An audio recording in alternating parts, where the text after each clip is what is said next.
The Chronicles of Narnia by C.S. Lewis. The Lion, the Witch, and the Wardrobe. Chapter 3. Edmund and the Wardrobe. Lucy ran out of the empty room into the passage and found the other three. "It's all right," she repeated. "I've come back." "What on earth are you talking about, Lucy?" asked Susan. "Why," said Lucy in amazement, "haven't you all been wondering where I was?" "So you've been hiding, have you?" said Peter. "Poor old Lou, hiding and nobody noticed. You'll have to hide longer than that if you want people to start looking for you." "But I've been away for hours and hours," said Lucy. The others all stared at one another. "Batty," said Edmund, tapping his head. "Quite batty." "What do you mean, Lou?" asked Peter. "What I said," answered Lucy. "It was just after breakfast when I went into the wardrobe, and I've been away for hours and hours and had tea, and all sorts of things have happened." "Don't be silly, Lucy," said Susan. "We've only just come out of that room a moment ago, and you were there then." "She's not being silly at all," said Peter. "She's just making up a story for fun, aren't you, Lou? And why shouldn't she?" "No, Peter, I'm not," she said. It's a magic wardrobe. There's a wood inside it, and it's snowing, and there's a faun and a witch, and it's called Narnia. Come and see." The others did not know what to think, but Lucy was so excited that they all went back with her into the room. She rushed ahead of them, flung open the door of the wardrobe, and cried, "Now, go in and see for yourselves." "Why, you goose," said Susan, putting her head inside and pulling the fur coats apart. "It's just an ordinary wardrobe. Look, there's the back of it." Then everyone looked in and pulled the coats apart, and they all saw, Lucy herself saw, a perfectly ordinary wardrobe. There was no wood and no snow, only the back of the wardrobe, with hooks on it. Peter went in and rapped his knuckles on it to make sure that it was solid. "Jolly good hoax, Lou," he said as he came out again. "You have really taken us in. I must admit, we half believed you." "But it wasn't a hoax at all," said Lucy. "Really and truly, it was all different a moment ago. Honestly, it was. I promise." "Come, Lou," said Peter. "That's going a bit far. You've had your joke. Hadn't you better drop it now?" Lucy grew red in the face and tried to say something, though she hardly knew what she was trying to say, and burst into tears. For the next few days, she was very miserable. She could have made it up with the others quite easily at any moment if she could have brought herself to say that the whole thing was only a story made up for fun. But Lucy was a very truthful girl, and she knew that she was really in the right, and she could not bring herself to say this. The others, who thought she was telling a lie, and a silly lie, too, made her very unhappy. The two elder ones did this without meaning to do it, but Edmund could be spiteful, and on this occasion he was spiteful. He sneered and jeered at Lucy and kept on asking her if she'd found any other new countries in other cupboards all over the house. What made it worse was that these days ought to have been delightful. The weather was fine, and they were out of doors from morning to night, bathing, fishing, climbing trees, and lying in the heather. But Lucy could not properly enjoy any of it. And so things went on until the next wet day. That day, when it came to the afternoon and there was still no sign of a break in the weather, they decided to play hide and seek. Susan was it, and as soon as the others scattered to hide, Lucy went to the room where the wardrobe was. She did not mean to hide in the wardrobe because she knew that would only set the others talking again about the whole wretched business, but she did want to have one more look inside it. For by this time, she was beginning to wonder herself whether Narnia and the faun had not been a dream. The house was so large and complicated and full of hiding places that she thought she would have time to have one look into the wardrobe and then hide somewhere else. But as soon as she reached it, she heard steps in the passage outside, and then there was nothing for it but to jump into the wardrobe and hold the door closed behind her. She did not shut it properly because she knew that it is very silly to shut oneself into a wardrobe, even if it is not a magic one. Now the steps she had heard were those of Edmund, and he came into the room just in time to see Lucy vanishing into the wardrobe. He at once decided to get into it himself, not because he thought it a particularly good place to hide, but because he wanted to go on teasing her about her imaginary country. He opened the door. There were the coats hanging up as usual, and a smell of mothballs, and darkness, and silence, and no sign of Lucy. "She thinks I'm Susan come to catch her," said Edmund to himself, "and so she's keeping very quiet in the back." He jumped in and shut the door, forgetting what a very foolish thing this is to do. Then he began feeling about for Lucy in the dark. He had expected to find her in a few seconds and was very surprised when he did not. He decided to open the door again and let some light in, but he could not find the door either. He didn't like this at all and began groping wildly in every direction. He even shouted, "Lucy! Lou! Where are you? I know you're here." There was no answer, and Edmund noticed that his own voice had a curious sound. Not the sound you expect in a cupboard, but a kind of open-air sound. He also noticed that he was unexpectedly cold. And then he saw a light. "Thank goodness," said Edmund. "The door must have swung open of its own accord." He forgot all about Lucy and went toward the light, which he thought was the open door of the wardrobe, but instead of finding himself stepping out into the spare room, he found himself stepping out from the shadow of some thick, dark fir trees into an open place in the middle of a wood. There was crisp, dry snow under his feet, and more snow lying on the branches of the trees. Overhead there was a pale blue sky, the sort of sky one sees on a fine winter day in the morning. Straight ahead of him he saw, between the tree trunks, the sun, just rising, very red and clear. Everything was perfectly still, as if he were the only living creature in that country. There was not even a robin or a squirrel among the trees, and the wood stretched as far as he could see in every direction. He shivered. He now remembered that he had been looking for Lucy, and also how unpleasant he had been to her about her imaginary country, which now turned out not to have been imaginary at all. He thought that she must be somewhere quite close, and so he shouted, "Lucy! Lucy! I'm here too, Edmund!" There was no answer. "She's angry about all the things I've been saying lately," thought Edmund. And though he did not like to admit that he had been wrong, he also did not much like being alone in this strange, cold, quiet place. So he shouted again, "I say, Lou, I'm sorry I didn't believe you. I see now you were right all along. Do come out. Make it, Pax." Still, there was no answer. "Just like a girl," said Edmund to himself, sulking somewhere and won't accept an apology. He looked round him again and decided he did not much like this place, and had almost made up his mind to go home, when he heard, very far off in the wood, a sound of bells. He listened, and the sound came nearer and nearer, and at last there swept into sight a sledge drawn by 2 reindeer. The reindeer were about the size of Shetland ponies, and their hair was so white that even the snow hardly looked white compared with them. Their branching horns were gilded and shone like something on fire when the sunrise caught them.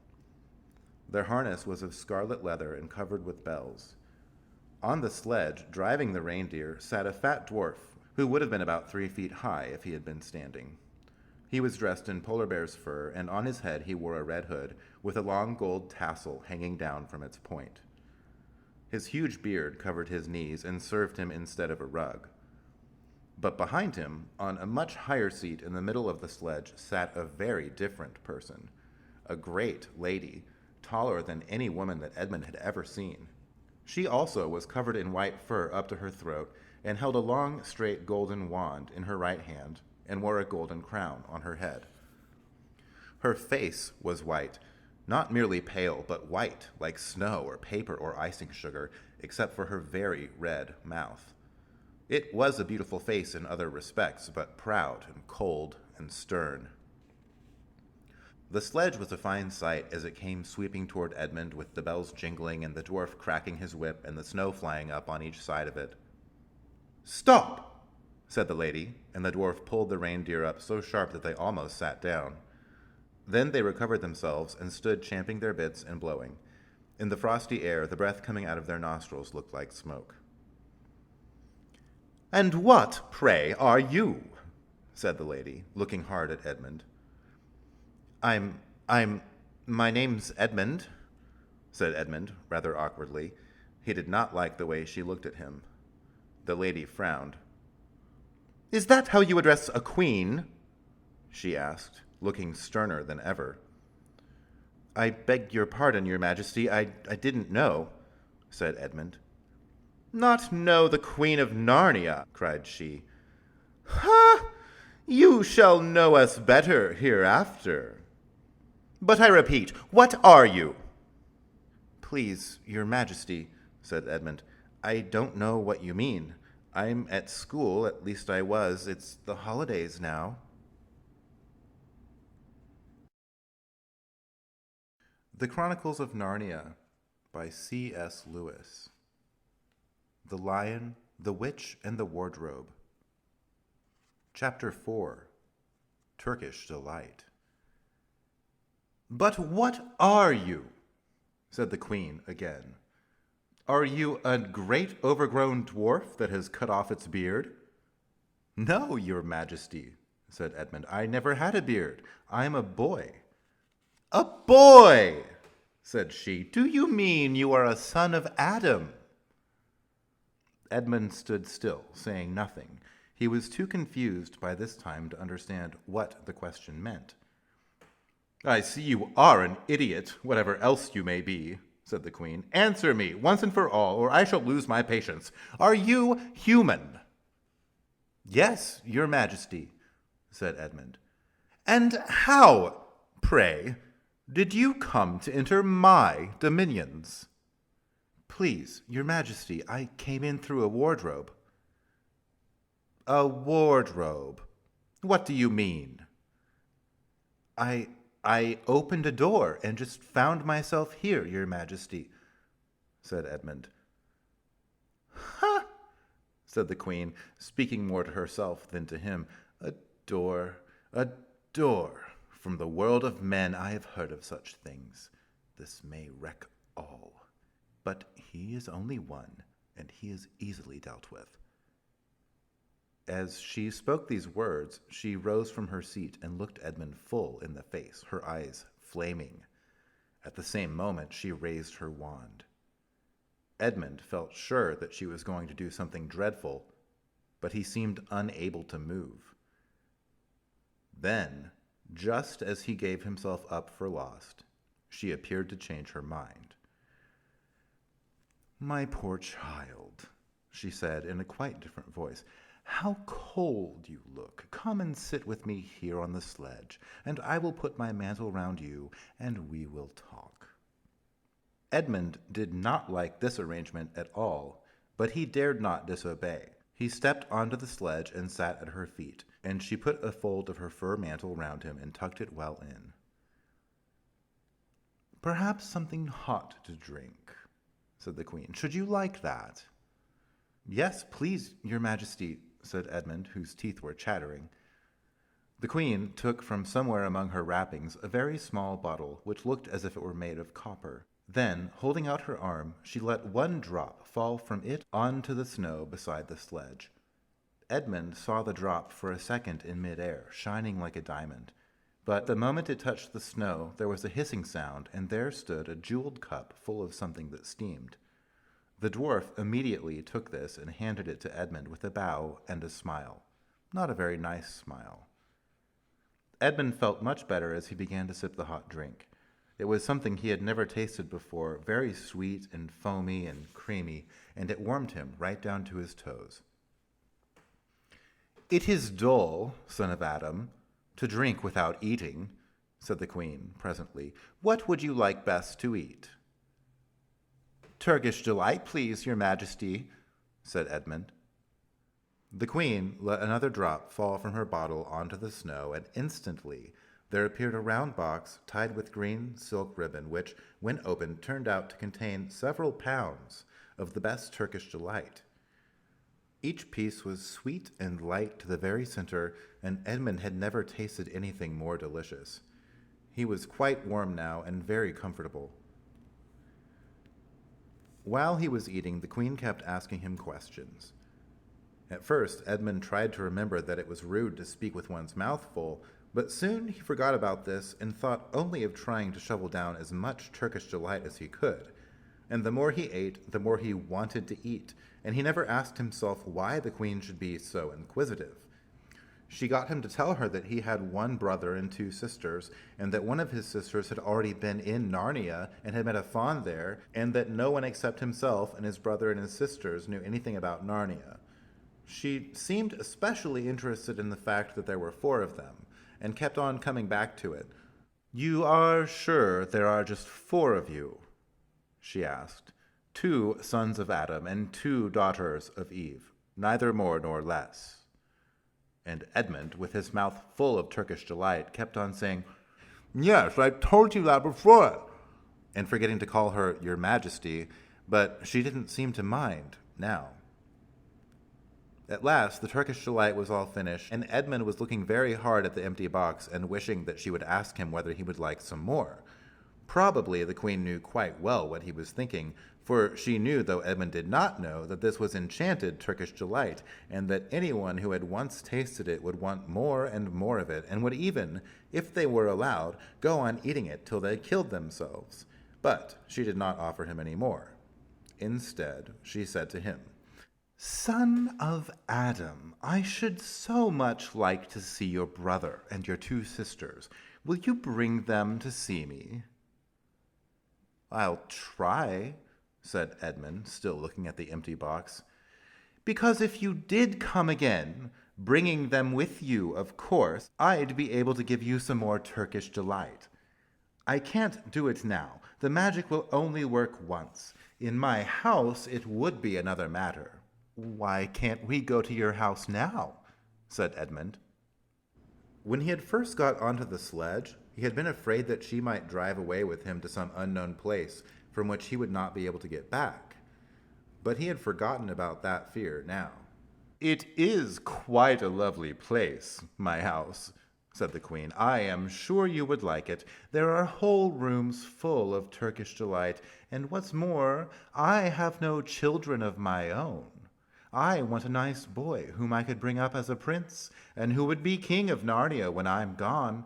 While he was prince, he would wear a gold crown and eat Turkish delight all day long, and you are much the cleverest and handsomest young man I've ever met. I think I would like to make you the prince some day, when you bring the others to visit me."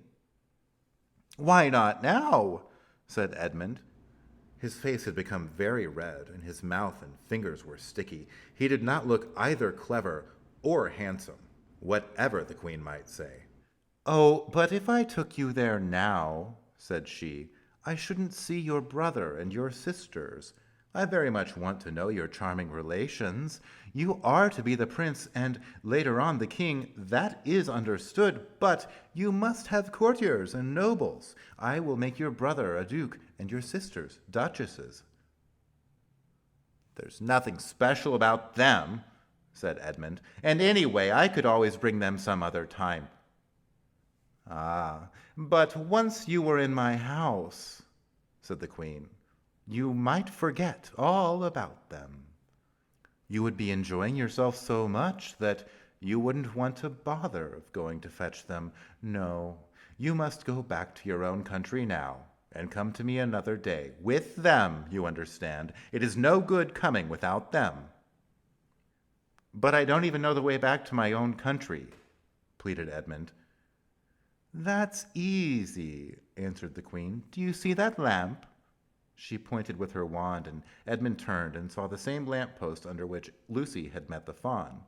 "Straight on, beyond that, is the way to the world of men. And now, look the other way," here she pointed in the opposite direction, "and tell me if you can see 2 little hills rising above the trees." "I think I can," said Edmund.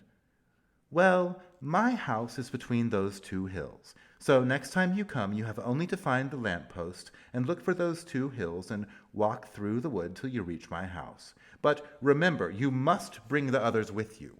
I might have to be very angry with you if you come alone." "I'll do my best," said Edmund. "And, by the way," said the queen, "you needn't tell them about me. It would be fun to keep it a secret between us 2, wouldn't it? Make it a surprise for them. Just bring them along to the 2 hills. A clever boy like you will easily think of some excuse for doing that, and when you come to my house, you could just say, 'Let's see who lives here,' or something like that. I'm sure that would be best. If your sister has met one of the fawns, she may have heard strange stories about me, nasty stories that might make her afraid to come to me. Fawns will say anything, you know. And now, please, please, said Edmund suddenly, please, couldn't I have just one piece of Turkish delight to eat on my way home? No, no, no, said the queen with a laugh. You must wait till next time.